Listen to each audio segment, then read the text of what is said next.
Vande Mataram students, I Madhav from maths Madhav. चलिए maths की दुनिया में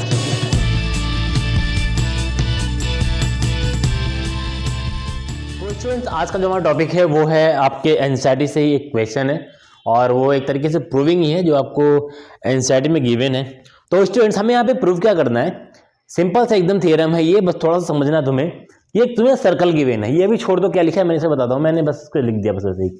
एक सर्कल यहाँ पर गिवन है, यहाँ पर एक टेंजेंट है ए बी, ठीक है। टेंजेंट जो पॉइंट ऑफ कॉन्टेक्ट हमारा पी पर है, ठीक है, जो सर्कल को पी पॉइंट पर टच कर रहा है और पी से एक लाइन जा रही है ओ के पास। क्लियर, हमने मिला दिया है। हमें प्रूव क्या करना है कि ये जो लाइन टेंजेंट है, टेंजेंट से अगर कोई परपेंडिकुलर, ठीक है, अगर कोई परपेंडिकुलर लाइन सीधे अगर जा रही है तो वो सीधे सेंटर ओ को टच करते हुए निकलेगी, मतलब सर्कल के सेंटर को टच करके निकलेगी। तो वही हमने यहां पर सपोज किया हुआ है कि let us consider a circle with centre O. एक सर्कल है, उसका सेंटर ओ है, ठीक है, and tangent A B touches the circle at the point P. जो टेंजेंट ए बी है सर्कल को पी पॉइंट पर क्या कर रहा है, टच कर रहा है। इतनी चीज गिवन है यहां पर।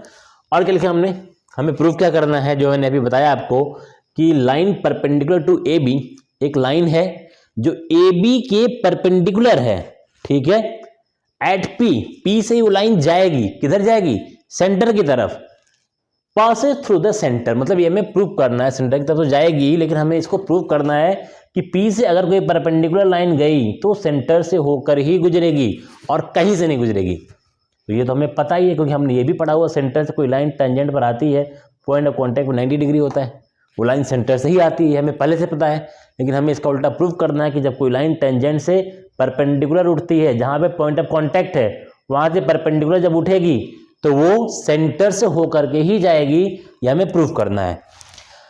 अब ये कैसे प्रूव करें हम, ठीक है ना, यहाँ कोई ट्रायंगल बन रहा है ना कुछ और बन रहा है, तो हम क्या करें इसमें।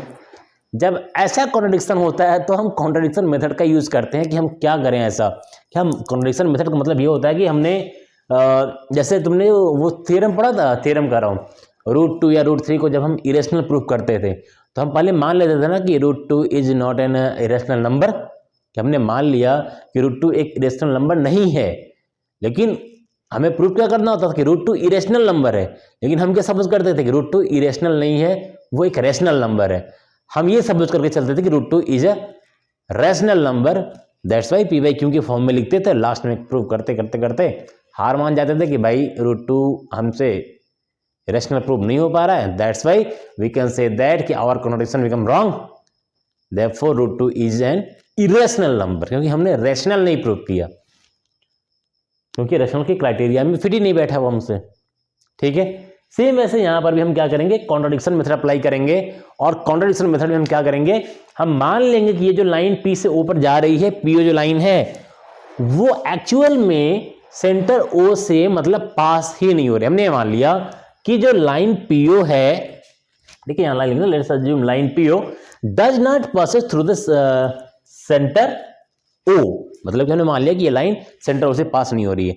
अगर ये नहीं पास हो रही तो कौन पास हो रहा है, कोई तो पास हो रहा होगा। तो हम एक और सेंटर बनाएंगे, यहां पे हम अज्यूम करेंगे कि यहां पर एक और सेंटर है, ठीक है। हमने मान लिया कि सर्कल का सेंटर ये है, ठीक है, और इस सेंटर से एक लाइन और पास कर रही है यहीं से। जब हमें थ्योरम प्रूव करना है ना स्टूडेंट, वो यही हमें प्रूव करना है कि हमने बोला कि यहां से एक लाइन और पास कर रही है। तो मैं यहाँ पे एक लाइन ड्रॉ कर देता हूं, ऐसे करके इसको पास करा देता हूं, ठीक है। सेंटर यहां नहीं गया तो यहां बना दे सेंटर, क्या दिक्कत है, हमने यहां बना दिया। कहा कि वो लाइन नहीं जा रही वहां पर, ये अगली लाइन जा रही है, इसका भी कुछ नाम देते हैं कि इसका सेंटर है ओ डैश। हमने क्या माना कि पीओ सेंटर से नहीं जा रहा है, कौन सी लाइन सेंटर से जा रही है, ये पीओ डैश लाइन कहां से जा रही है, थ्रू सेंटर जा रही है, कि पीओ ही एक ऐसी परपेंडिकुलर लाइन है जो सेंटर से निकलेगी। मतलब कि पीओ एक परपेंडिकुलर है, मतलब कि यहां से फिर ये भी एंगल 90 डिग्री हमको शो करना पड़ेगा, ठीक है, ये 90 डिग्री है। ये हमने सपोज किया कि पीओ एक परपेंडिकुलर लाइन है, सॉरी पीओ डैश एक परपेंडिकुलर लाइन है जो सेंटर ओ डैश से पास करेगी, हम ये मान के चल रहे हैं। और आखिरी में बेचारे हम लोग प्रूव नहीं कर पाएंगे कि ये सेंटर ओ डैश से पास कर पा रही है, तो हमारा अजम्पशन क्या हो जाएगा, हमारा जो चीज़ हमने अज्यूम किया है वो रॉन्ग हो जाएगा। हम इसी को प्रूव करने की कोशिश करेंगे कि पी ओ डैश जो लाइन है वो ओ डैश सर्कल का सेंटर जो ओ डैश है उससे परपेंडिकुलर होकर के निकलेगी, ये हम प्रूव कर रहे हैं यहाँ पर। ठीक है, इसको हमने गलत मान लिया अभी के लिए। और जब हम इसको प्रूव नहीं कर पाएंगे कि ओ डैश एक सेंटर है, सेंटर से होकर निकल रही है, तो हमारा कॉन्ट्रडिक्शन रॉन्ग हो जाएगा और हम हार मान के बोलेंगे नहीं नहीं यही लाइन है पीओ जो सेंटर से होकर निकलेगी। ठीक है, तो आओ यहाँ पर देखते हैं। तो हमने यहाँ पे लिखी दी इतनी चीजें, बस कुछ चीजें और लिखते हैं जो हमने यहाँ पर अभी बनाया लाइन ना, इसी के बारे में एक स्टेटमेंट लिखते हैं। ठीक है, आओ। तो स्टूडेंट्स हमने सपोज कर लिया कि जो हमारा परपेंडिकुलर जो लाइन हमारी ए बी है उस पर एक पॉइंट पी है, उसके थ्रू जो लाइन पास हो रही है थ्रू सेंटर ओ डैश पास हो रही है, मतलब पी से जो लाइन पास हो रही है सेंटर पर वो लाइन क्या है, हमारा सेंटर ओ डैश है, ये हमने माना हुआ है। अगर पी ओ डैश एक परपेंडिकुलर लाइन है then we can say that ना स्टूडेंट कि ये जो एंगल है, एंगल इसको क्या लिख सकते हैं, बी पी ओ डैश लिख सकते हैं ना। इसको भी हटाओ, इसको इसके चक्कर में मत रहो। अभी ये परपेंडिकुलर है, हमने माना हुआ, दिख नहीं रहा परपेंडिकुलर, लेकिन हमने सपोज किया है ना, तो है बी पी ओ डैश। हम लिख सकते हैं यहां पर कि therefore angle B P O dash is equal to 90 degree. लिख सकते हैं इसको कि बी पी ओ डैश क्या होगा, 90 डिग्री होगा। और दूसरी चीज यहां पर, यहां से जो हमें पता है कि पी क्या है, पॉइंट ऑफ कांटेक्ट है, पॉइंट ऑफ कांटेक्ट से ही एक लाइन यहां ऊपर की तरफ जा रही है, ओ भी हमारा सेंटर है, तो पी से अगर लाइन जा रही है यहां पर थ्रू टेंजेंट, तो यहां पर भी जो एंगल होगा ओ बी पी ओ, ये एंगल कितने डिग्री का होगा, 90 डिग्री का होगा। क्लियर? तो ये तो हमने सपोज किया था कि पी बी ओ डैश क्या होगा, 90 डिग्री होगा। हमने माना था कि पॉइंट ऑफ कांटेक्ट से जो लाइन जा रही है ओ डैश पर, उसको भी सेंटर माना है, इसको भी सेंटर माना है। अगर इसको भी सेंटर माना है, इसको भी सेंटर माना है, तो हमने माना कि पी से जो लाइन ओ डैश पे जा रही है वो 90 डिग्री परपेंडिकुलर जा रही है, ये माना है। और ये तो हमारा थ्योरम है कि पॉइंट ऑफ कांटेक्ट जो लाइन सेंटर पे जाएगी वो क्या होगा, परपेंडिकुलर होगा। तो हम पी बी ओ को भी क्या लिख सकते हैं, 90 डिग्री का लिख सकते हैं ना। तो हम इसको भी लिखेंगे angle P B O is equal to 90 degree. ये क्यों 90 डिग्री है, पहला वाला, पहले वाले को तो हमने खुद सपोज किया है कि एक ए बी पर परपेंडिकुलर है जो पी से पास हो रहा है थ्रू द सेंटर ओ। ठीक है, कि पी से एक परपेंडिकुलर लाइन जा रही है सेंटर ओ डैश पर, तो दैट्स वाई वहां पर एंगल क्या बनेगा, 90 डिग्री, क्योंकि तुम्हारा थ्योरम ही कह रहा है कि एक लाइन परपेंडिकुलर जा रही है पॉइंट ऑफ कांटेक्ट से। ठीक है, तो हमने इसको 90 डिग्री उसके थ्रू माना हुआ है। और ये जो 90 डिग्री यहां पर अभी माना हमने पी बी ओ, ये पूरे 90 डिग्री जो हमें बचपन से क्या मतलब क्लास 10th में ही पढ़ा हमने। ठीक है, वहां से पढ़ा है कि पी बी ओ होगा 90 डिग्री होगा। 90 डिग्री क्यों होगा, because angle made by the point of contact के थ्रू जो हमारा एंगल बनता है वो 90 डिग्री होता है। आपको पता है पॉइंट ऑफ कांटेक्ट जो टेंजेंट है, रेडियस है, जहां पे टच होगा दैट इज 90 डिग्री। इतना आपको क्लियर है? ठीक है, हमने यहाँ पे देख लिया। और यहाँ पर रीजन लिखना चाहो, यहाँ पर लिख लो रीजन की पॉइंट ऑफ कांटेक्ट का। ठीक है, मैं लिख देता हूँ, फटाफट देख लो।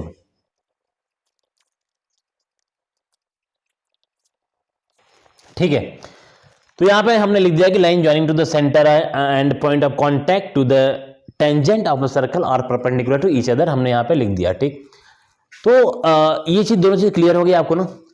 अब हमें क्या करना है, देखो यहाँ पे क्लियर करना कि दोनों को 90 क्यों लिखा है मैंने। अगर ये क्लियर नहीं हुआ तो इसमें फंसे रहोगे, इसको 90 क्यों लिखा है। एक कॉन्ट्रडिक्शन मेथड के थ्रू हमने माना है कि कॉन्ट्रडिक्शन मेथड है, तो हमने मान लिया कि जो पीओ लाइन है वो सेंटर से नहीं जा रही, हमने मान लिया है। ठीक है, कि जो पी से लाइन जा रही है पीओ लाइन वो सेंटर से नहीं जा रही है। ठीक है, पास नहीं हो रही है, तो ये हमने कॉन्ट्रडिक्शन माना था, तो हमने एक अलग सेंटर माना है। ये मैंने नहीं कहा कि ये ओ सेंटर नहीं है, सेंटर ये भी है, सेंटर ये भी है।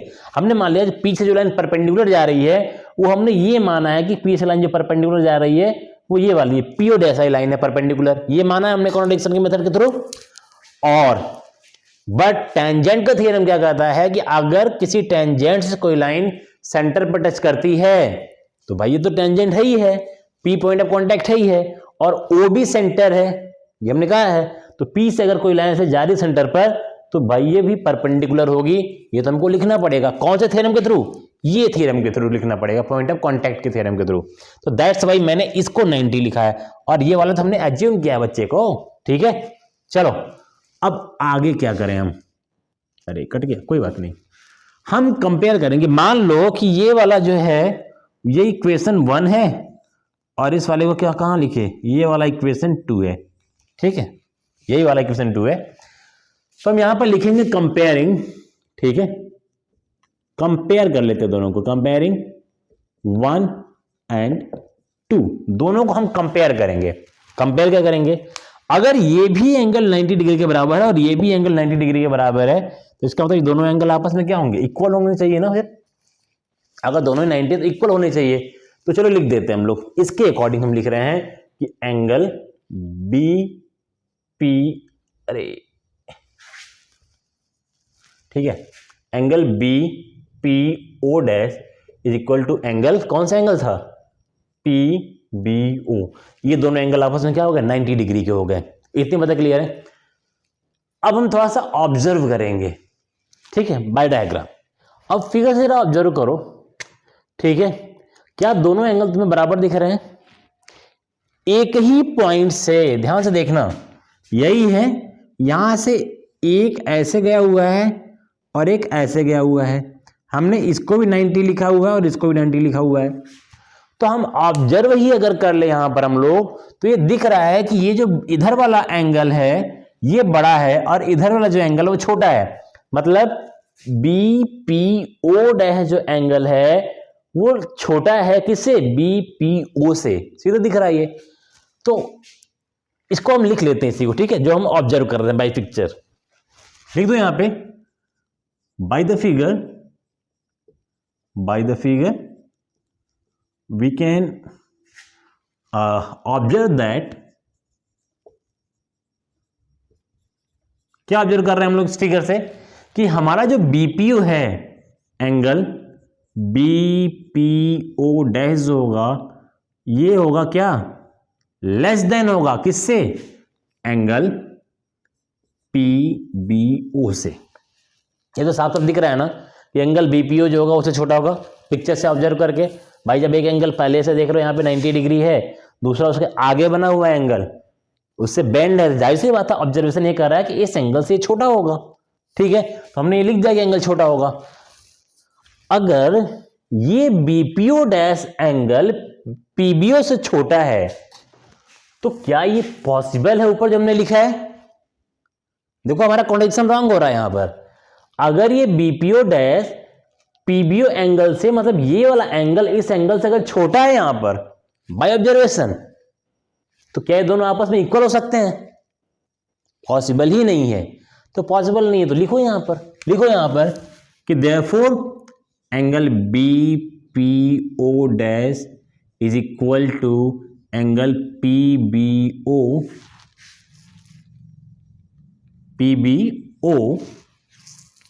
अरे ये पूरा का पूरा तार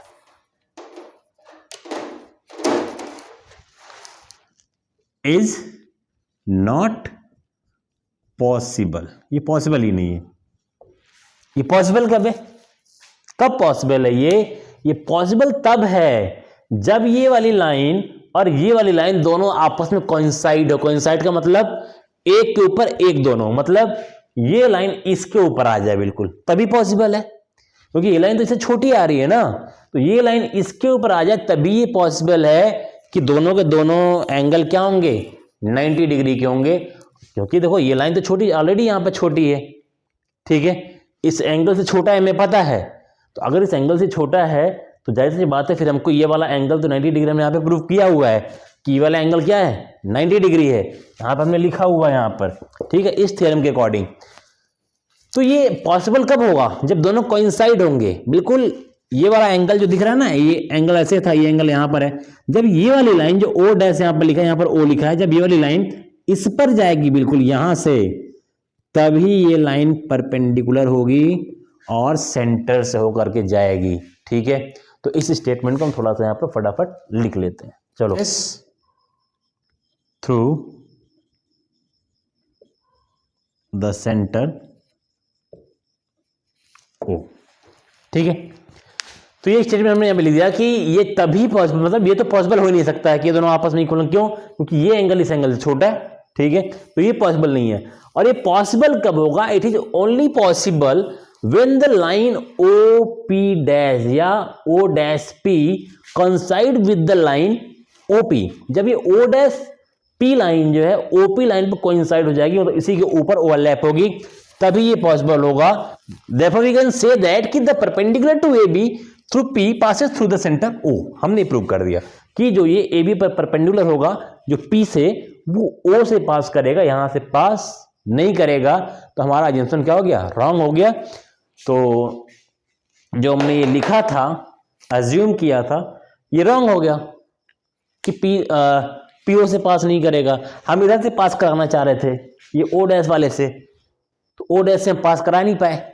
ठीक है, ओ डैश से जब पास नहीं करा पाए तो हार मान के हमने बोल दिया कि ये लाइन पी से जो परपेंडिकुलर जाएगी वो कहां से जाएगी? सेंटर ओ से जाएगी, ना कि सेंटर ओ डैश से जाएगी। क्लियर इतनी बात? बहुत ज्यादा एक्सप्लेन करके मैंने इसको बता दिया है।